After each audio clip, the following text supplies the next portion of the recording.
Hello friends, welcome to verdict classes. और आज हम अपना राजस्थान जीके का जो हमारा सीरीज़ है, लेक्चर सीरीज़ है, उसके अंदर नेक्स्ट लेक्चर जो है वो करने जा रहे हैं। ठीक है, तो मैं आपका स्वागत करता हूँ। मैं उम्मीद करता हूँ कि आपने पिछला जो हमारा डिस्कशन था लेक्चर डिस्कशन जो था हमारा, वो था 2016 वाले एग्ज़ाम पे, वो आपने पूरा कंप्लीट देखा होगा। ठीक है, और आज हम आगे स्टार्ट करेंगे। जो हमने फर्स्ट लेक्चर एक देख चुके होंगे आप लोग, जो हमने फर्स्ट लेक्चर था हमारा, मैं बता देता हूँ आपको, एक बार फिर से रिपीट कर देता हूँ कि लेक्चर फर्स्ट जो था वो हमारा था राजस्थान के दुर्गों का वर्गीकरण था। ठीक है, वो एक 15 मिनट का वीडियो था, वो आपने देख लिया होगा। ठीक है, उसी को हम आगे कंटिन्यू करने जाएंगे।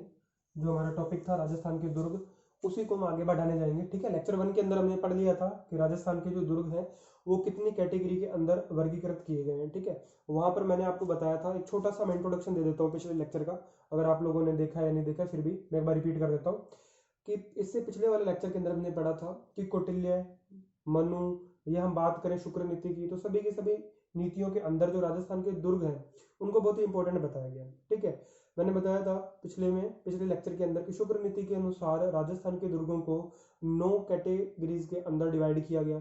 ठीक है, या हम यूं कहें कि शुक्र नीति के अंदर दुर्गों के 9 प्रकार बताए गए हैं। ठीक है, जिनमें मैंने एरन दुर्ग बताया था आपको, दानव दुर्ग, जल दुर्ग, गिरी दुर्ग, पारिक दुर्ग, पारिद दुर्ग, ये सब अपनों ने बात करी थी। सहाय दुर्ग की भी बात करी थी। इसके बाद में मैंने ये भी बताया था कि चित्तौड़गढ़ दुर्ग जो है वो सिर्फ धन श्रेणी को छोड़कर बाकी सभी दुर्गों की श्रेणियों के अंदर रखा जा सकता है। ठीक है, वहां पर हमने बात करी थी, वन दुर्ग की भी बात करी थी। तो ये सारा कुछ हमने फर्स्ट लेक्चर के अंदर पढ़ा था। अभी हम आज जो इस लेक्चर के अंदर डिस्कस करने वाले हैं उसके अंदर हम पढ़ेंगे राजस्थान के दुर्ग। ठीक है, एक एक करके हम पढ़ेंगे। ठीक है, वो सब कुछ शुरू करने से पहले आपको एक बात जरूर जान लेनी है। मैं आपको पहले ही यहाँ पे ट्रिक जो है हमारी, वो मैं पहले लिख के बता देता हूँ आज आपको, वो ये रहेगी। ठीक है, और इसी के अनुसार ही हम आगे चल के पढ़ते चले जाएंगे, कवर करते जाएंगे। ठीक है, ये आपको याद रखना है, गाजर, चीकू और आम। ठीक है, तीनों ही अच्छी चीजें सर्दियों के अंदर मिल जाती हैं। ठीक है, दो तो शुरू वाले तो मिल ही जाते हैं, आम नहीं मिलता सर्दियों के अंदर, आम मिलता है हमें गर्मियों के अंदर। तो यहाँ पर है गा, गा से है हमारा गागरोन दुर्ग। ठीक है दोस्तों, गा से है गागरोन दुर्ग। इसके बाद में ये आ गया जय, जय से हमारा कौन सा है, जयगढ़ दुर्ग। ठीक है, जयगढ़ दुर्ग नहीं, तो यहाँ पर जयगढ़ दुर्ग नहीं है। जो चीज मैं आपको बताने जा रहा हूँ उसके अंदर आप जय का मीन जो है वो जयगढ़ दुर्ग नहीं रखेंगे। ठीक है जी, अब आप पूछोगे सर अगर जय की जगह पे जयगढ़ नहीं है तो फिर जय से क्या है, जय से है जैसलमेर दुर्ग यहाँ पर। ठीक है दोस्तों, जैसलमेर दुर्ग। इसके बाद में तीसरा है रै, रै से क्या है, रै से है रणथंभौर दुर्ग, रै से है रणथंभौर दुर्ग। ठीक है, तो तीन हुए, गा से गागरोन दुर्ग, ज से जैसलमेर दुर्ग और र से रणथंभौर दुर्ग। इसके बाद में आया चीकू, ची से क्या हो सकता है, चित्तौड़गढ़ दुर्ग।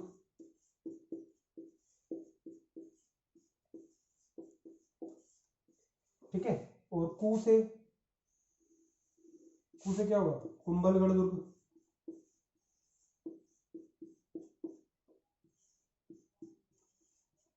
ठीक है दोस्तों, कू से क्या गया, कुंभलगढ़ दुर्ग। और इस आम का मतलब क्या है, आम का मतलब है आमेर। ठीक है, आमेर दुर्ग। अब यहाँ पे सवाल ये उठता है कि मैंने सबसे पहले इन 6 के नाम आपको क्यों बताए। ठीक है, अगर आपने राजस्थान जीके के अंदर दुर्ग पढ़े हैं तो आप ये पूछोगे कि सर आपने इन 6 के नाम यहाँ बोर्ड पर क्यों लिख दिए। तो दोस्तों ये हमारी ट्रिक है, गाजर, चीकू और आम। इसका मतलब यहाँ पर टोटल 6 दुर्ग होंगे, आप गिन के देख लीजिए। सबसे पहले गागरोन दुर्ग, फिर ज से जैसलमेर दुर्ग, र से रणथंभौर दुर्ग, ची से चित्तौड़गढ़ दुर्ग और कू से कुंभलगढ़ दुर्ग और आम से आमेर दुर्ग। ये 6 दुर्ग हैं टोटल। ठीक है दोस्तों, 1 2 3 4 5 और 6, ये 6 दुर्ग वो है जो यूनेस्को की वर्ल्ड हेरिटेज सिटी जो साइट बनती है वर्ल्ड हेरिटेज की, उसके अंदर ये 6 दुर्ग जो है राजस्थान के वो रखे गए हैं। ठीक है, कब रखे गए हैं तो ये आपको याद रखना है, 2013 के अंदर इन 6 दुर्गों को वर्ल्ड हेरिटेज की सूची के अंदर सम्मिलित किया गया है। ठीक है, तो सबसे पहले मैंने आपको बताया, यहाँ पर हमने पिछले लेक्चर के अंदर क्या पढ़ा था वो अपनों ने डिस्कस किया। उसमें अपनों ने पढ़ा था लेक्चर 1 के अंदर राजस्थान के दुर्गों का वर्गीकरण। अब आगे हम बढ़ रहे हैं। यहाँ पर मैंने आपको सबसे पहले एक ट्रिक लिख के बताई है, वो ये है कि आपको ये 6 दुर्ग तो याद रखने ही है, क्योंकि ये 6 दुर्ग जो है वर्ल्ड हेरिटेज जो अपनी सूची है उसके अंदर सम्मिलित हैं। और इनको कब लिया गया वर्ल्ड हेरिटेज के अंदर? ये लिया गया 2013 के अंदर। गागरोन दुर्ग, ज से जैसलमेर दुर्ग, र से रणथंभौर दुर्ग, क से कू से कुंभलगढ़ दुर्ग, और ची से चित्तौड़गढ़ दुर्ग, और आम से आमेर दुर्ग। ठीक है दोस्तों, मैं उम्मीद करता हूँ ये ट्रिक आपको समझ में आई होगी। और ये छह दुर्ग जो है इंपॉर्टेंट भी है। इनमें से अगर मैं बात करूँ, मेन जो आपको हमेशा क्वेश्चन मिलता है वो ज्यादातर मिलता है चित्तौड़गढ़ दुर्ग से, या फिर मिलता है आपको गागरोन दुर्ग से, या मिलता है रणथंभौर दुर्ग से, या कुंभलगढ़ दुर्ग से। इन 4 के अलावा या इन 3 के अलावा वो चौथे दुर्ग की तरफ जाता ही नहीं है। अगर जाएगा घूम फिर के वर्ल्ड हेरिटेज से बाहर निकलेगा क्वेश्चन पूछने वाला एग्जामिनर, तो वो जाएगा मेहरानगढ़ दुर्ग पे। ठीक है दोस्तों, इनके अलावा ज्यादातर दुर्ग जो है वो पूछे ही नहीं जाते एग्जाम के अंदर। यही इन्हीं दुर्ग के अंदर अगर मैं बात करूं रणथंभौर दुर्ग की और चित्तौड़गढ़ दुर्ग की, ये अपने आप में एक एक चैप्टर है दोस्तों। चित्तौड़गढ़ दुर्ग इतना बड़ा है, इसके अंदर मंदिर वगैरह जो भी है टोटल जो बने हुए हैं आज हम बात करेंगे। चित्तौड़गढ़ दुर्ग में आज बताऊंगा, पहला हम यहीं से स्टार्ट करेंगे। रणथंभौर दुर्ग है, कुंभलगढ़ दुर्ग है, इनके अंदर मंदिर है, महल है, बावड़ियां हैं, जलाशय हैं, जल के स्रोत हैं, और भी बहुत सारी चीजें बनी हुई हैं। तो वो हम पढ़ते हैं तो बहुत एक लंबा वास्ट टॉपिक हो जाता है। ठीक है, तो सबसे पहले आपको ये ट्रिक याद रखनी है कि गाजर, चीकू और आम। गा का मतलब गागरोन दुर्ग, ज से जैसलमेर दुर्ग, र से रणथंभौर दुर्ग, फिर ची से चित्तौड़गढ़ दुर्ग, और कू से कुंभलगढ़ दुर्ग, और आम से आमेर दुर्ग। ठीक है, ये याद रखना है कि रणथंभौर दुर्ग है कहाँ पे। रणथंभौर दुर्ग भैया सवाई माधोपुर में है। कुंभलगढ़ दुर्ग कहाँ पे है? राजसमंद के अंदर है। ये गागरोन दुर्ग कहाँ है? झालावाड़ के अंदर है। जैसलमेर दुर्ग तो मैं नाम से बता रहा हूँ, जैसलमेर के अंदर ही है। ठीक है, अब चित्तौड़गढ़ दुर्ग चित्तौड़गढ़ के अंदर है। कुंभलगढ़ दुर्ग कहाँ पे है? राजसमंद बता ही दिया। और आम जो है आमेर दुर्ग हमारा वो कहाँ पे है? जयपुर के अंदर है। ठीक है दोस्तों, आगे बढ़ते हैं। ये ट्रिक आपको समझ में आई होगी। अगर इसके बारे में अगर आपको कोई भी डाउट हो तो आप कमेंट सेक्शन में पूछना। ठीक है, आगे बढ़ेंगे हम और स्टार्ट करेंगे आज चित्तौड़गढ़ दुर्ग।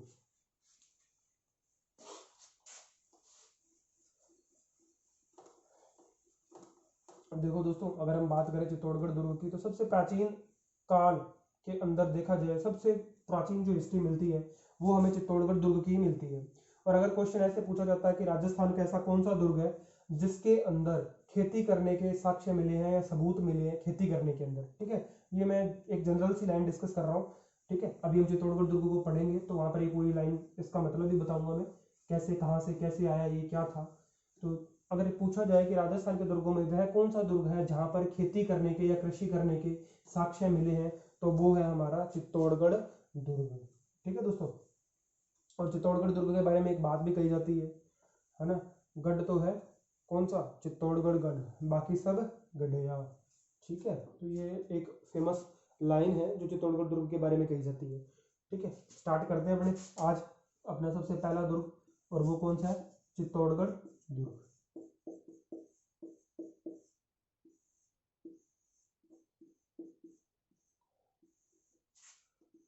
ये चित्तौड़गढ़ दुर्ग की अगर हम बात करें तो चित्तौड़गढ़ दुर्ग का जो निर्माण है वो अलग अलग, ठीक है, अगर हम बात करें जो इतिहासवेत्ता हैं जिन्होंने इतिहास लिखा है राजस्थान की हिस्ट्री के बारे में, बुक्स लिखी हैं या लिटरेचर जो हमारे पास अवेलेबल है, उनके सबके हिसाब से अलग अलग, कोई 7वीं सदी बताता है, कोई 8वीं सदी बताता है।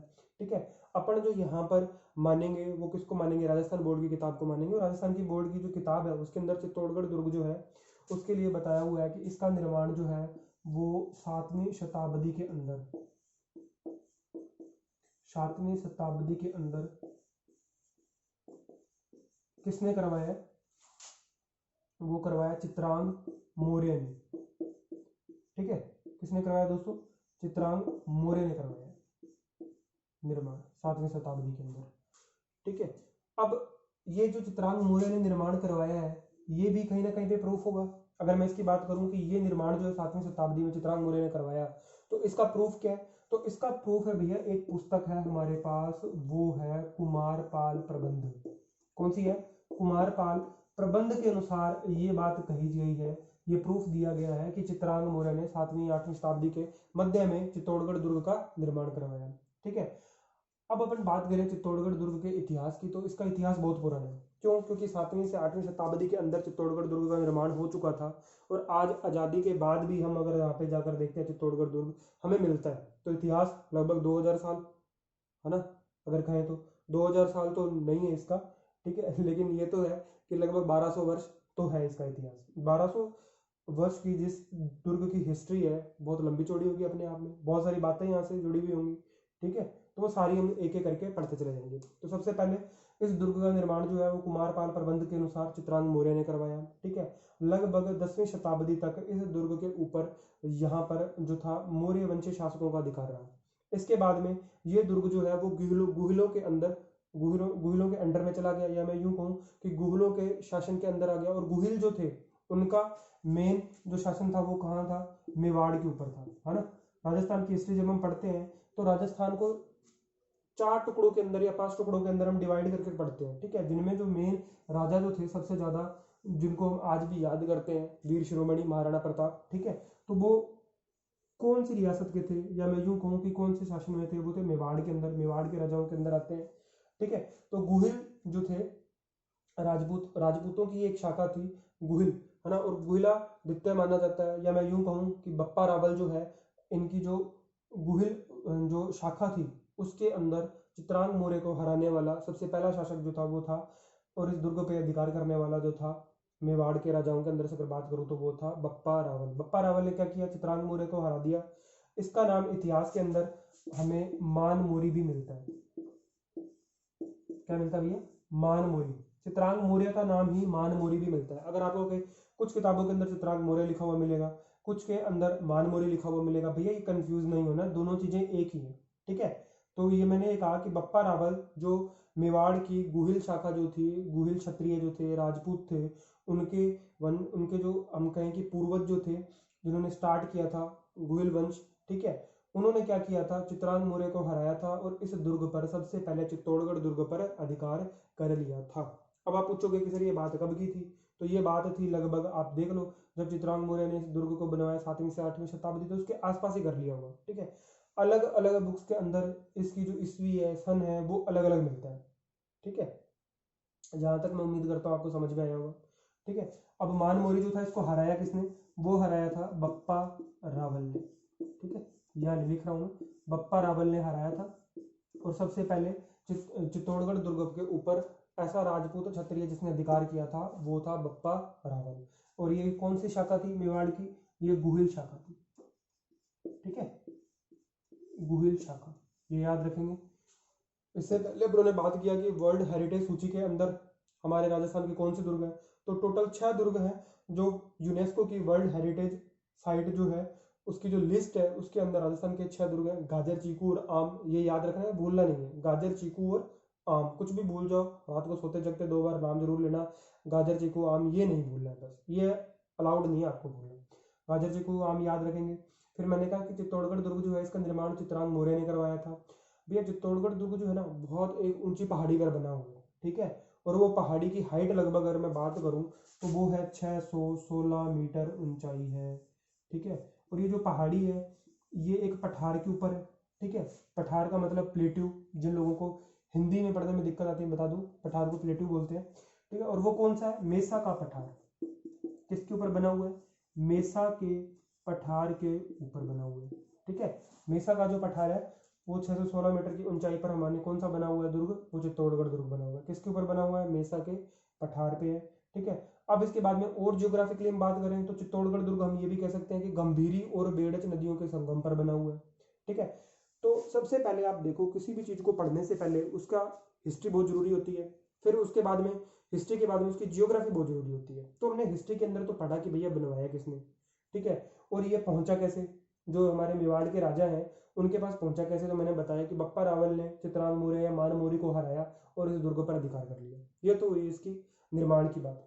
आगे इसकी हिस्ट्री बहुत लंबी है, हम पढ़ेंगे, आजादी तक मैं आपको लेके आऊंगा चित्तौड़गढ़ दुर्ग के अंदर कि कैसे कैसे क्या क्या हुआ। उसके बाद हमने देखा, अब इसकी जियोग्राफी देखी। जियोग्राफी के अंदर मैंने आपको 2 पॉइंट बोले कि ये जो दुर्ग है चित्तौड़गढ़ दुर्ग वो मेसा के पठार के ऊपर बना हुआ है। और मेसा का पठार जो है उसकी समुद्र तल से ऊंचाई है 616 मीटर।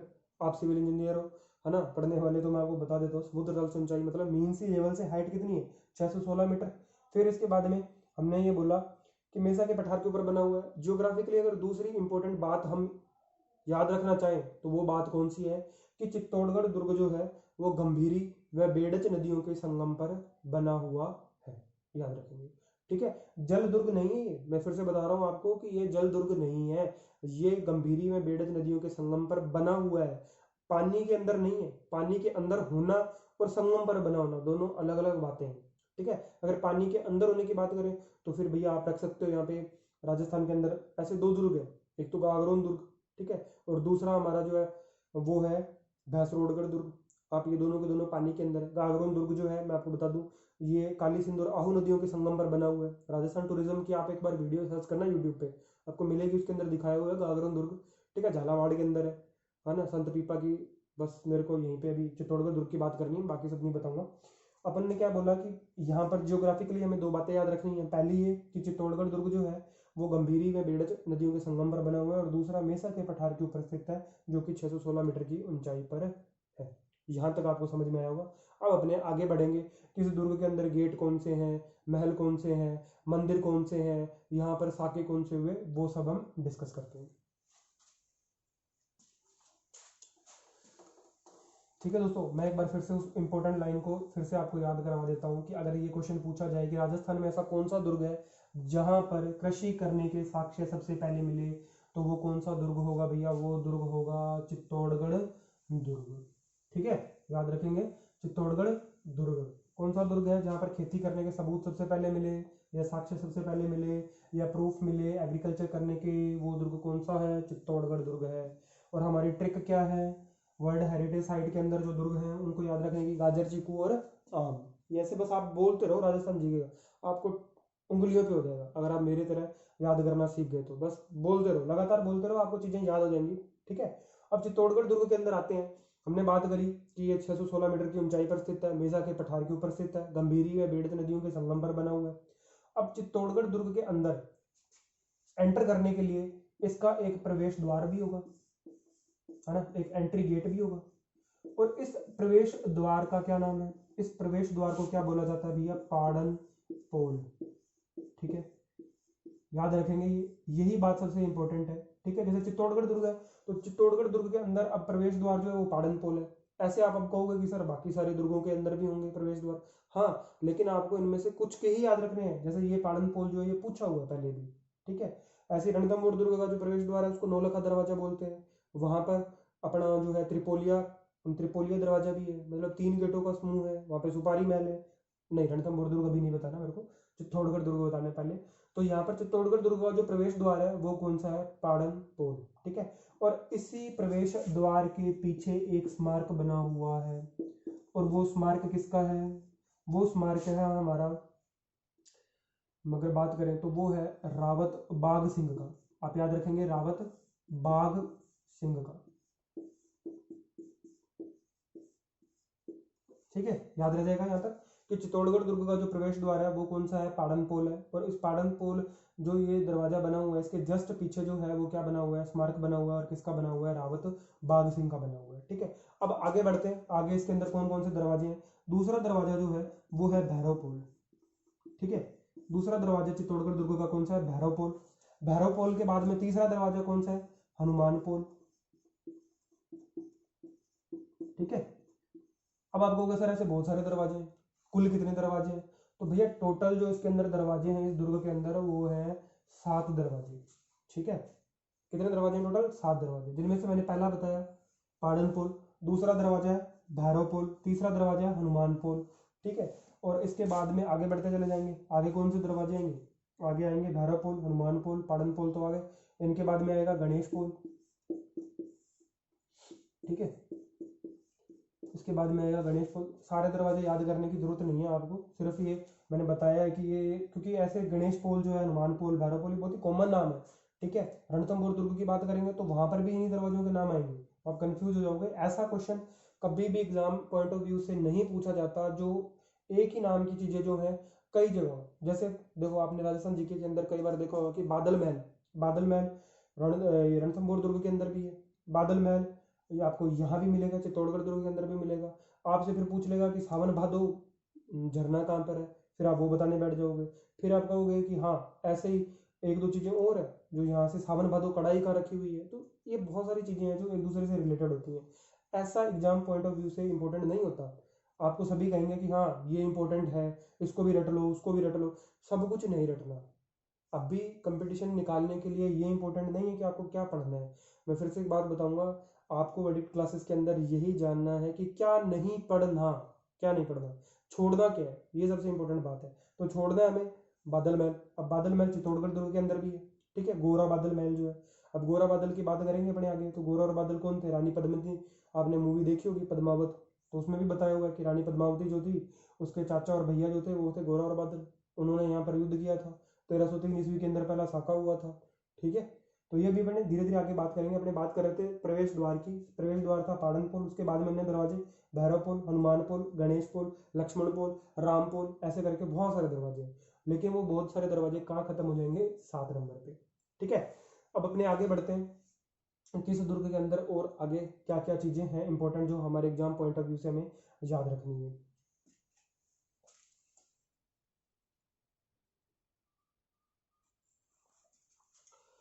ठीक है दोस्तों, बात कर रहे थे अपन प्रवेश द्वार, पाड़न पोल, अन्य दरवाजे भैरव पोल, हनुमान पोल, गणेश पोल, ठीक है। इसके बाद में लक्ष्मण पोल आ जाएगा, राम पोल आ जाएगा। अंतिम दरवाजा जो है इस दुर्ग का वो है राम पोल, ठीक है।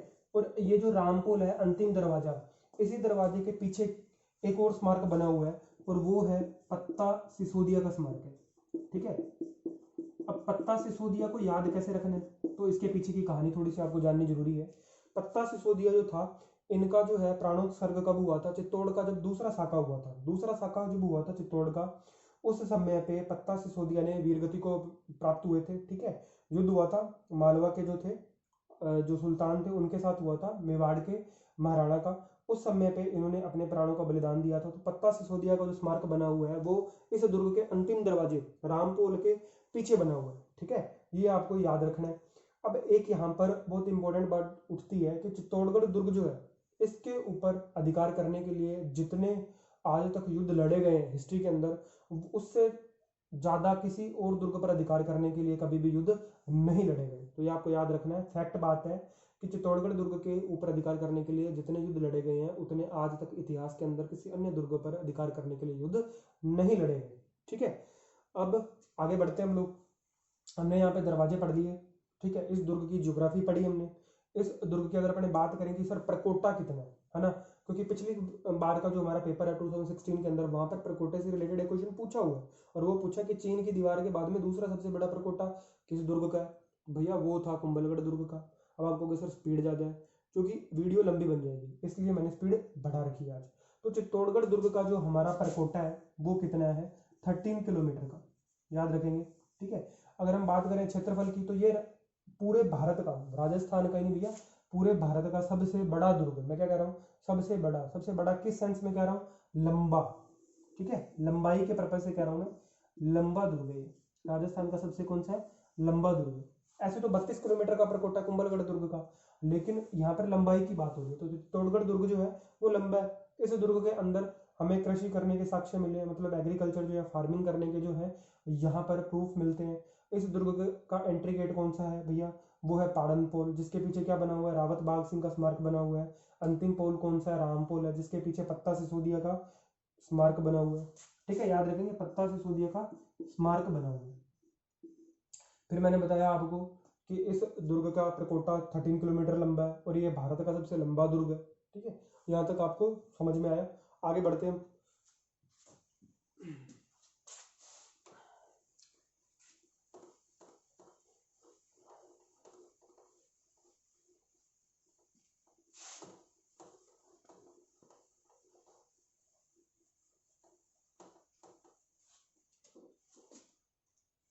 आगे बढ़ते हैं दोस्तों। आगे अगर अपने बात करें तो भैया लगभग 1127 ईस्वी, ये मैं ऐसा नहीं कह रहा आपको कि ये फिक्स्ड है, क्योंकि हिस्ट्री के अंदर क्या होता है, हमें सन तो पता होते हैं लेकिन वो सन जो है किसी ना किसी ग्रंथ के अनुसार बताए गए होते हैं। ये मैं नहीं कह रहा, किसी न किसी ग्रंथ के अनुसार 1127 ईस्वी बताया गया है, जब बप्पा रावल ने, किसने? बप्पा रावल ने चित्तौड़गढ़ दुर्ग पर अधिकार किया था।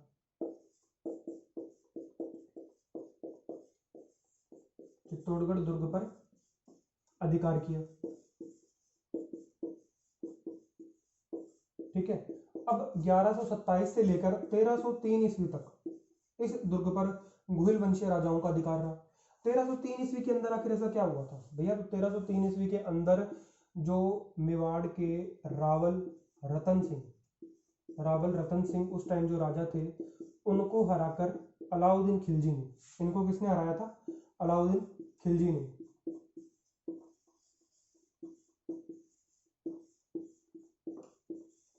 अलाउद्दीन खिलजी ने हराया था। ठीक है, तो अलाउद्दीन खिलजी ने रावल रतन सिंह को मारकर 1303 ईस्वी के अंदर इस दुर्ग पर अधिकार कर लिया था और 1303 ईस्वी के अंदर इस दुर्ग का पहला साका हुआ था। फिर से यहाँ पर एक बात याद रखनी है, फैक्टफुल बात याद रखनी है, वो ये है कि चित्तौड़गढ़ दुर्ग का जो पहला साका है वो 1303 ईस्वी में हुआ है। अगर राजस्थान का पूछा जाए तो राजस्थान का पहला साका 1301 ईस्वी में हुआ है, ना कि 1303 ईस्वी में हुआ है। और राजस्थान का अगर पूछा जाए पहला अग्नि साका तो ये है। अगर पूछा जाए राजस्थान का पहला साका तो वो है रणथंभौर दुर्ग का साका। ठीक है, ये थोड़ा सा क्लियर करने वाली बात है, क्योंकि 1303 ईस्वी के अंदर जो यहाँ पर साका हुआ उसके अंदर रानी पद्मनी जो थी, रावल रतन सिंह की रानी जो थी, उन्होंने अग्नि जोहर किया था। ठीक है दोस्तों, कौन सा किया था? अग्नि जोहर किया था। और जो 1301 ईस्वी के अंदर हुआ है, 1301 ईस्वी के अंदर हुआ है रणथंभौर दुर्ग के अंदर जो साका हुआ है वो जल साका था। ठीक है, जल समाधि ली थी तालाब के अंदर। ठीक है, रानियों ने, महिलाओं ने, उनके साथ और वीरांगनाओं ने ली थी। यहाँ जो हुआ है ये अग्नि साका हुआ है, अग्नि के अंदर प्राण दिया। तो याद रखना है राजस्थान का पहला साका रणथंभौर दुर्ग के अंदर हुआ है, ना कि चित्तौड़गढ़ दुर्ग के अंदर हुआ है। अगर पूछा जाए कि राजस्थान के अंदर पहला जल साका कहाँ हुआ है? रणथंभौर दुर्ग में हुआ है। पहला अग्नि साका कहाँ हुआ है? 1303 ईस्वी में हुआ है। ऐसा कौन सा दुर्ग है जिसके अंदर 3 साके हुए हैं? तो वो चित्तौड़गढ़ दुर्ग है। पहला साका 1303 ईस्वी, दूसरा साका 1535 ईस्वी मिलता है और तीसरा साका जो 1568 ईस्वी के अंदर मिलता है। अब आपको बहुत सारे बुक्स के अंदर जो होगा तीसरा साका जो है 1567 ईस्वी में मिलेगा। तो भैया मैं एक बात बता दूं आपको, महाराणा उदय सिंह जो थे उनका और अकबर का जो युद्ध था वो लगभग 1 साल तक चला था। उस 1 साल के अंदर तो ऐसा तो है नहीं कि आते ही अकबर ने वहां पे अटैक किया और इधर से डायरेक्ट क्या हो गया? साका हो गया। ऐसा नहीं होता था, पहले युद्ध चलता था। जब ये लगता था महाराणाओं को या उनके सेनापतियों को कि हाँ अब हमने युद्ध जो था हम जहां तक कर सकते थे वो कर लिया, उसके बाद में क्या होता था? दुर्गों के जो प्रवेश द्वार होते थे उनको खोल दिया जाता था और जो सेना होती थी, सेनापति होते थे, राजा होते थे, वो केसरिया वस्त्र धारण करके लड़ने के लिए निकल जाते थे कि मतलब या तो आज हम खुद मर जाएंगे या अगले को मार देंगे। उस समय जब दरवाजे खोल दिए और एकदम मौत को अपने हथेली पर लेकर लड़ने के लिए जो राजपूत योद्धा थे वो निकलते थे, उस समय पीछे से जो उनकी रानियां होती थी और जो वीरांगनाएं होती थी वो या तो अग्नि जोहर कर लेती थी या जल जोहर कर लेती थी। तो राजस्थान के अंदर पहला जल जोहर जो है वो कहाँ किया गया था? रणथंभौर दुर्ग के अंदर किया गया था। और अगर पूछा जाए कि पहला अग्नि जोहर जो किया गया था वो कहाँ किया गया था, तो वो चित्तौड़गढ़ दुर्ग के अंदर किया गया था। ठीक है दोस्तों, तो ये हिस्ट्री से रिलेटेड बातें हैं, यहाँ पर हमें याद रखना है जो जो इस दुर्ग से रिलेटेड है। पहला साका कब हुआ? 1303 ईस्वी के अंदर हुआ। अलाउद्दीन खिलजी ने यहाँ पर क्या किया था? अटैक किया था। तो रावल रतन सिंह को मारकर उन्होंने क्या कर लिया? इस दुर्ग पर अधिकार कर लिया और इस दुर्ग को सौंप दिया अपने पुत्र खिज्र खां को। किसको सौंप दिया? खिज्र खां को। ठीक है, खिज्र खां को सौंप दिया और इस दुर्ग का नाम बदल कर क्या रख दिया? चित्तौड़गढ़ दुर्ग का नाम बदल कर क्या रख दिया? खिजराबाद। ठीक है, खिज्र खां के नाम पर क्या रख दिया? इस दुर्ग का नाम खिजराबाद रख दिया। ठीक है, ये सारी बात आपको याद हुई। अब बात करते हैं, अपने आगे बढ़ते हैं कि इस दुर्ग के अंदर और क्या क्या है। तो अभी हमने पहला साका तो पढ़ लिया। ठीक है, चित्तौड़गढ़ दुर्ग का कब हुआ? 1303 ईस्वी में हुआ। दूसरा जो है वो 1535 ईस्वी में हुआ और तीसरा 1567 ईस्वी में हुआ। आपको तीनों याद रखने हैं, 1303, 1535 और 1568। यहाँ पे देखो आपको 67 भी मिल सकता है और यहाँ पर 34 भी मिल सकता है। ठीक है, अब बात यह है कि इन दोनों में से कंफर्म कौन सा है ना? ये इन दोनों में से बोर्ड कौन सा सही मानता है? तो भैया बोर्ड यहाँ पर सही मानता है 1568 को। आया हुआ क्वेश्चन है, 1567 मत लगाना, 1568 लगाना है और यहाँ पर 1535 लगाना है। ये तीनों के तीनों साके जो है कहाँ हुए? चित्तौड़गढ़ दुर्ग के अंदर हुए। ठीक है, इस समय यहाँ पर मेवाड़ का महाराणा कौन था? रावल रतन सिंह था। 67-68 के अंदर मेवाड़ का महाराणा कौन था? महाराणा उदय सिंह थे। ठीक है, और 1535 के अंदर कौन थे? 1535 की अगर बात करूं तो ये बहुत ही लंबी बातचीत है। रानी कर्मावती थी यहाँ पर और उनका जो बेटा था वो विक्रमादित्य था। ठीक है, तो वो काफी लंबी कहानी है, उन्होंने कैसे कैसे अपने बेटे को भेज दिया था। यहाँ पर वही बात आएगी, चंदन की आएगी, बलिदान की बात आएगी, उदय सिंह को बचाया गया था, वो सारी पूरी स्टोरी जो है वो 1535 हम जब मेवाड़ का इतिहास पढ़ेंगे तब मैं आपको बताऊंगा। आपको यहाँ पर डेट याद रखनी है, 1303 ईस्वी सन याद रखना है, पहला साका। दूसरा साका जो है सेकंड अगर मैं बात करूं तो वो 1535 के अंदर, और तीसरा जो है 1568 के अंदर हुआ। ठीक है, ये चित्तौड़गढ़ दुर्ग की आपको इतनी हिस्ट्री तो याद रखनी है, ये तो बेसिक है, ये पूछा जा सकता है। इसके बाद में बात करते हैं चित्तौड़गढ़ दुर्ग जो था 1303 ईस्वी तक, मैंने बताया कि ये गुहिल वंशीय जो राजा थे, है ना, गुहिलों के अंदर था, अंडर में था, इसके ऊपर गुहिलों का शासन था 1303 तक। 1303 के बाद में इसको ले लिया अलाउद्दीन खिलजी ने, अधिकार कर लिया। ठीक है, अब 1303 के अंदर अलाउद्दीन खिलजी ने इस पर अधिकार कर लिया, तो उसका अधिकार इस दुर्ग पर कब तक रहा, ये बात हम अब करने जा रहे हैं कि इस दुर्ग के ऊपर अलाउद्दीन खिलजी का जो अधिकार है वो कब तक रहा। तो वो रहा यहाँ पर मैं बताऊँ आपको 1326 ईस्वी तक रहा। 1326 ईस्वी के अंदर जो गुहिलों की एक शाखा है, ठीक है, राजपूतों की, और वो थे राणा हमीर। ये भैया आपको सबसे जिद्दी इंसान मिलेगा राजस्थान के अंदर, अगर कोई सबसे जिद्दी इंसान हुआ है तो वो राणा हमीर है, जो कि ये अपने जो राजपूत हैं उन्हीं की एक शाखा थी। राणा हमीर जो थे 1326 ईस्वी के अंदर इन्होंने चित्तौड़गढ़ दुर्ग पर पुनः अधिकार कर लिया था। ठीक है, अब आगे बात करें तो ऐसा बताया जाता है कि महाराणा कुंभा का नाम आएगा यहाँ पर, और आपको पढ़ना भी पड़ेगा महाराणा कुंभा को, क्योंकि राजस्थान के लगभग 84 दुर्गों में से 32 दुर्गों का जो है जीर्णोद्धार इन्होंने करवाया था, और निर्माण भी करवाया था बहुत सारे दुर्गों का। तो महाराणा कुंभा ने क्या किया था, 1440 के अंदर यहाँ पर एक इमारत थी जिसका निर्माण प्रारंभ करवाया था, और भैया उस इमारत का नाम रखा गया था विजय स्तंभ। क्या नाम रखा गया, विजय स्तंभ, इस इमारत का नाम रखा गया। अब ये जो विजय स्तंभ है ना, बहुत आगे चल के काम आने वाला है, बहुत याद करना पड़ेगा ये। 1440 से लेकर 1448 तक इस दुर्ग का निर्माण जो है 8 साल, सॉरी इस दुर्ग का नहीं, विजय स्तंभ जो है इसका निर्माण जो है 8 साल के अंदर हुआ था। ठीक है, यहाँ पर आपको क्या करना है, याद रखना है सबसे पहले कि विजय स्तंभ जो है इसका निर्माण महाराणा कुंभा ने करवाया। क्यों, तो भैया महाराणा कुंभा ने, उनका एक युद्ध हुआ था सारंगपुर का युद्ध, है ना। युद्ध तो इन्होंने बहुत सारे किए हैं, लेकिन आपको याद रखना है सारंगपुर युद्ध जो था ये इनका था महमूद खिलजी के खिलाफ था। महमूद खिलजी जो थे वो मालवा के बादशाह थे, उनसे सारंगपुर का युद्ध जीतने की खुशी के अंदर 1440 ईस्वी में विजय स्तंभ का निर्माण जो था वो शुरू हुआ था, और 1448 ईस्वी के अंदर ये खत्म हुआ था। ये आपको याद रखना है। विजय स्तंभ जो है ये एक 9 मंजिला इमारत है। ठीक है, कितनी, 9 मंजिला इमारत है। अब विजय स्तंभ जो है इसका जो सिंबल है वो राजस्थान पुलिस ने अपनाया हुआ है। 2 फैक्ट वाली बातें हैं यहाँ पर याद रखेंगे। ठीक है, विजय स्तंभ जो है इसका सिंबल जो है राजस्थान पुलिस ने अपनाया हुआ है, और दूसरा माध्यमिक शिक्षा बोर्ड राजस्थान अजमेर की किताबों पर भी आपको विजय स्तंभ का सिंबल जो है वो मिलेगा। ठीक है, क्या बात करी मैंने यहाँ पे बताया कि महाराणा कुंभा ने सारंगपुर युद्ध जो था मालवा के बादशाह महमूद खिलजी के खिलाफ युद्ध में विजय होने पर एक इमारत का निर्माण करवाया, उसका नाम था विजय स्तंभ। ठीक है, जो कि 9 मंजिला इमारत है। इसके ऊपर डाक टिकट भी जारी हो चुकी है। ठीक है, ये जो है इसका सिंबल लिया हुआ है राजस्थान पुलिस ने, और इसी को ही माध्यमिक शिक्षा बोर्ड राजस्थान अजमेर ने भी अपना सिंबल लिया हुआ है, ये आपको याद रखना है। अब विजय स्तंभ के बारे में आगे बात करें तो विजय स्तंभ जो है इसे हिंदू देवी देवताओं का अजायब घर भी कहा जाता है। ऐसा क्यों कहा गया, क्योंकि यहाँ पर बहुत सारी क्या है, मूर्तियां रखी हुई हैं। ठीक है दोस्तों, जहां तक की बात हमारी खत्म होती है, आगे बढ़ते हैं। और इस दुर्ग के अंदर क्या क्या है, इस दुर्ग के अंदर एक बात करूं मैं तो सबसे पहले बहुत सारे मंदिर है। ठीक है, बहुत सारे मंदिर है, उन मंदिरों को भी हमें याद करना पड़ेगा। ठीक है, जैसे हमने स्मारक याद किए, 2 मेन स्मारक जो थे वो याद किए। पहला स्मारक हमने याद किया रावल बाग सिंह का या रावत बाग सिंह का हमने याद किया। दूसरा हमने स्मारक याद किया था पत्ता सिसोदिया का। ठीक है, और एक और बात है यहाँ पर इंपॉर्टेंट, 1567 के अंदर जब महाराणा उदय सिंह से अकबर ने युद्ध जीत लिया था, तो उस टाइम पे वहां पर जैमल और फत्ता 2 वीर हुए थे, जिनकी वीरता से बहुत ही आकर्षित होकर अकबर ने उनकी मूर्तियों को आगरा के जो दुर्ग है उसके प्रवेश द्वार पर लगवाया था। ठीक है, वो लगी रही तब तक जब तक औरंगजेब का शासनकाल नहीं आया, तब तक लगी रही। जब औरंगजेब का शासनकाल आया उस समय उन मूर्तियों को जूनागढ़ किला बीकानेर के प्रवेश द्वार पर लगाया गया था। ये फैक्ट बात है, ये याद रखनी है कि चित्तौड़गढ़ दुर्ग के ऐसे कौन से योद्धा हैं या ऐसे कौन से वीर हैं जिनकी मूर्तियां आज भी लगी हुई हैं। तो भैया ये जैमल और फत्ता थे। ठीक है, कौन से थे, जैमल और फत्ता। जैमल और फत्ता की मूर्तियां अभी वर्तमान में कहाँ लगी हुई हैं, बीकानेर दुर्ग जिसका नाम क्या है, जूनागढ़। ठीक है। बीकानेर दुर्ग जूनागढ़ जो है उसके प्रवेश द्वार पर जयमल और फत्ता की मूर्तियां लगी हुई हैं।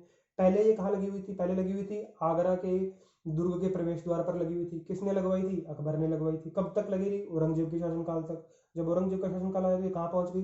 बीकानेर दुर्ग के जूनागढ़ जो किला है वहां उसके प्रवेश द्वार पर पहुंच गई। ठीक है।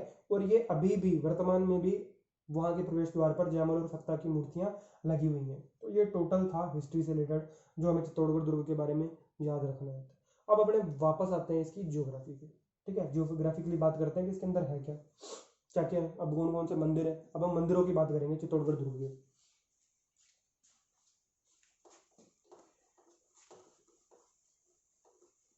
ठीक है दोस्तों, सारी बातें याद रखनी है। जयमल और फत्ता की मूर्तियां याद रखनी है। विजय स्तंभ याद रखना है। विजय स्तंभ को क्या बोला जाता है? विजय स्तंभ को बोला जाता है हिंदू देवी देवताओं का अजायब घर बोला जाता है। क्यों? क्योंकि यहाँ पर बहुत सारी मूर्तियां रखी हुई हैं। ठीक है।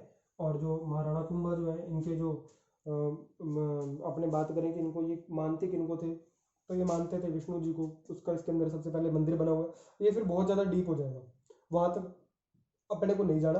कितनी मंजिल है? 9 मंजिल है, ये तो अपनों ने पढ़ लिया। किस मंजिल पे क्या क्या है, इतना आगे अंदर नहीं जाना, क्योंकि इतना अंदर अगर हम जाएंगे तो फिर राजस्थान जी के हमारे लिए बहुत लंबा हो जाएगा। ठीक है, हम पढ़ नहीं पाएंगे। अब हम बात करते हैं मंदिरों की कि इसमें कौन कौन से मंदिर है। सबसे पहले तो मैं बताऊं यहाँ पर मीरा जी का मंदिर है, मीरा जी का। ठीक है। फिर उसके बाद में तुलजा भवानी मंदिर है। ठीक है, ये आपको सीधा ही डायरेक्ट फैक्ट में याद रखने हैं। तुलजा भवानी मंदिर, मीरा जी का मंदिर। ठीक है। इसके बाद में याद रखेंगे सतबीस देवरी मंदिर। ये जो सतबीस देवरी मंदिर है ये जैन मंदिर है। सतबीस देवरी कौन सा मंदिर है? ये जैन मंदिर है। ठीक है। इसके बाद में आएगा कुंभ श्याम मंदिर, वो भी इसी के अंदर है। ठीक है दोस्तों, कुंभ श्याम मंदिर भी इसी दुर्ग के अंदर है। ठीक है। मीरा जी का मंदिर, तुलजा भवानी मंदिर, सतबीस देवरी मंदिर जो कि एक जैन मंदिर है, कुंभ श्याम मंदिर। उसके बाद में मोक्कल जी का मंदिर, मोक्कल जी ने बनवाया था। ठीक है। तो ये मंदिर जो है उसका नाम है समधीश्वर मंदिर, समधीश्वर मंदिर। उसको मोक्कल जी का मंदिर भी कहा जाता है क्योंकि इन्होंने बनवाया था। ठीक है। ये सारे के सारे मंदिर हैं इस दुर्ग के अंदर। कौन कौन से हैं? मीरा जी का मंदिर, तुलजा भवानी मंदिर, सतबीस देवरी जैन मंदिर है, कुंभ श्याम मंदिर है, या मैं यूं कहूँ कि कुंभा स्वामी मंदिर है, और एक समधीश्वर मंदिर भी इसी दुर्ग के अंदर है। इसके बाद में इसी दुर्ग के अंदर श्रृंगार चवरी भी रखी हुई है। ठीक है, याद रखेंगे, श्रृंगार चवरी भी रखी हुई है। और इसी दुर्ग के अंदर, ठीक है, किसकी छतरी है? रैदास की छतरी है। एक और छतरी बता दी मैंने, रैदास की छतरी। ठीक है, याद रखेंगे। रैदास की छतरी भी कहाँ है? इसी दुर्ग के अंदर है। मीरा जी का मंदिर, तुलजा भवानी मंदिर, सतबीस देवरी मंदिर, कुंभ श्याम मंदिर, श्रृंगार चवरी और समधेश्वर मंदिर, ये सारे के सारे किस दुर्ग के अंदर है? चित्तौड़गढ़ दुर्ग के अंदर है। ठीक है दोस्तों, ये अपनी बात हुई मंदिरों की। अब अपने आगे बढ़ते हैं कि इस दुर्ग के अंदर जल के स्रोत कौन कौन से हैं। ठीक है, वो बात करते हैं। और इस दुर्ग के अंदर महल कौन से हैं। दोस्तों बात कर रहे थे हम अब जल के स्रोत के बारे में कि इस दुर्ग के अंदर जल के स्रोत कौन से हैं। तो सबसे पहले इस दुर्ग का निर्माण करवाया था चित्रांग मौर्य ने या मान मौर्य ने। तो ऑब्वियस है कि यहाँ पर उन्होंने एक तालाब तो बनवाया ही होगा। तो एक तालाब का तो नाम क्या हो गया हमारा? चित्रांग मौर्य तालाब। दूसरा हाथी कुंड आप याद रख सकते हो। तीसरा कुंभा तालाब याद रख सकते हो। फिर इसके बाद में याद रखना है आपको कि महाराणा उदय सिंह की जो हाड़ा रानी थी उनके द्वारा बनवाया गया रानी बाव तालाब, वो भी इसी दुर्ग के अंदर है। ठीक है। पद्म सागर तालाब भी इसी के अंदर है, रानी पद्मवती का जो था। तो ये सारे के सारे क्या हैं? तालाब, जल के स्रोत हैं जो इस दुर्ग के अंदर है। ठीक है। तो मैं यहाँ तक उम्मीद करता हूँ कि आपको चित्तौड़गढ़ दुर्ग बहुत अच्छे से समझ में आया होगा। ठीक है। एक छोटा सा मैं 2 मिनट के अंदर इस पूरे दुर्ग को मैं बोलता हूँ। ठीक है, आप कोशिश करना इसी तरह से याद करने की और इसी तरह से बोला करो। ठीक है, तो आपको क्या हो जाएगा, बहुत अच्छे से याद हो जाएगा। सबसे पहले हमने पढ़ा चित्तौड़गढ़ दुर्ग का जो निर्माण है वो कुमारपाल प्रबंध ग्रंथ के अनुसार किसने करवाया? वो करवाया चित्रांग मौर्य ने करवाया। ठीक है, या मैं यूं बोल दूं कि एक और ग्रंथ जो है वो वीर विनोद है, वीर विनोद के अनुसार भी किसने करवाया? यही बोला जाता है कि चित्रांग मौर्य ने करवाया। फिर इसके ऊपर गुहिल वंशीय बप्पा रावल जो था उनका अधिकार कब हुआ, 1127 ईस्वी के अंदर हुआ। फिर 1303 ईस्वी के अंदर इस दुर्ग के अंदर पहला साका हुआ। 1326 ईस्वी के अंदर पुनः इसके ऊपर राजपूत वंशीय जो राजा थे राणा हमीर, उनका अधिकार हो गया, ठीक है, जिनको राजस्थान का सबसे जिद्दी इंसान भी कह सकते हैं, जिद्दी राजा भी कह सकते हैं, जिद्दी राजपूत भी कह सकते हैं। उसके बाद में इस दुर्ग के अंदर 3 साके हुए, 1303, 1535 और 1568 के अंदर हुआ। 1568 के अंदर महाराणा उदय सिंह जो थे उनके काल में हुआ। वहां पर जयमल सत्ता दो वीर थे जिन्होंने युद्ध करते हुए अपना प्राणोत्सर्ग दिया था, जिसको देखते हुए आकर्षित होकर अकबर ने उनकी मूर्तियां जो हैं वो आगरा के दुर्ग के प्रवेश द्वार पर लगवाई थी, जो तब तक लगी रही जब तक औरंगजेब राजा नहीं बना। जब औरंगजेब राजा बना तो वो मूर्तियां कहाँ पहुंच गई, बीकानेर दुर्ग, जिसको जूनागढ़ दुर्ग जो के नाम से जानते हैं, उसके प्रवेश द्वार पर पहुंच गई, ठीक है। फिर हमने बात करी कि इस दुर्ग के अंदर जियोग्राफिकली गंभीरी व बेड़च नदियों के संगम पर बना हुआ है, ठीक है। मेसा के पठार के ऊपर स्थित है, 616 मीटर की ऊंचाई पर स्थित है। परकोटा 13 किलोमीटर का है, क्षेत्रफल 26 किलोमीटर स्क्वायर के अंदर है, ठीक है, 26 से 28 किलोमीटर स्क्वायर के अंदर है। ये भारत का सबसे लंबा दुर्ग है। कृषि करने के सर्वप्रथम साक्ष्य यहीं मिलते हैं। फिर इसके इस दुर्ग का जो पहला प्रवेश द्वार है वो कौन सा है, पाड़न पोल है, ठीक है। फिर इसके दुर्ग के अंदर आगे कौन सा आता है द्वार जो है, इसके अंदर एक एक यहाँ पर हमारा इंपॉर्टेंट मंदिर रह गया था, वो था अद्भुत जी का मंदिर। ये भी आप नोट कर लो, यहाँ पर लिख लो, अद्भुत जी का मंदिर, अद्भुत जी का मंदिर, ठीक है। मंदिरों की हिस्ट्री हमें नहीं पढ़नी कि मंदिर कब किसने कैसे बनवाया, बस मंदिरों के नाम याद होने चाहिए, अद्भुत जी का मंदिर, ठीक है। ऐसे ही मैं आपको वहां पर एक बताऊंगा, रणथंभौर दुर्ग के अंदर भी एक मंदिर, मस्जिद और गिरजाघर तीनों एक साथ है, वहां पे भी इंपॉर्टेंट बात है, पर भी हमने बात कर रहे थे। इसके बाद में इसके अंदर मंदिर कौन कौन से हैं, मीरा का मंदिर, तुलजा भवानी मंदिर, सतबीज देवरी मंदिर, कुंभश्याम मंदिर, मोकल जी का समदेश्वर मंदिर, श्रृंगार चौरी और अद्भुत जी का मंदिर, ठीक है। ऐसी स्पीड आपकी होनी चाहिए। छतरियां कौन कौन सी है, रैदास की छतरी, और इसके अलावा रावत बाघ सिंह की छतरी, और तीसरी छतरी किसकी है, पत्ता सिसोदिया की छतरी। तो ये सारी सारी छतरियां याद रखनी है। श्रृंगार चौरी भी इसी के अंदर है, ठीक है। तो ये हमारा कंप्लीट चित्तौड़गढ़ दुर्ग था, जो कि यूनेस्को की वर्ल्ड हेरिटेज सूची के अंदर भी सम्मिलित है। अब हम बढ़ते हैं दोस्तों आगे बिना समय जाया किए, और अगला दुर्ग होगा हमारा रणथंभौर दुर्ग।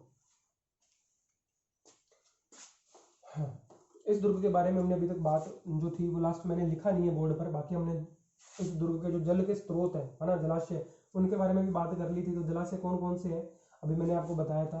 रानी की बाव अगर पूछा जाए, रानी बाव तालाब कहाँ है, रानी की बाव नहीं सॉरी, रानी का बाव तालाब कहाँ है, तो वो चित्तौड़गढ़ दुर्ग के अंदर है, ठीक है। इसके बाद में चित्रांग मोरी तालाब कहाँ पर है, वो भी इसी दुर्ग के अंदर है, ठीक है। तो ऐसे करके हाथीकुंड जो है वो भी इसी दुर्ग के अंदर है। अद्भुत जी का मंदिर कहाँ पे है, वो भी चित्तौड़गढ़ दुर्ग के अंदर है। अगला दुर्ग हम पढ़ते हैं, बात करते हैं, वरना ये कभी चित्तौड़गढ़ दुर्ग खत्म नहीं होगा। नेक्स्ट हमारा है रणथंभौर दुर्ग।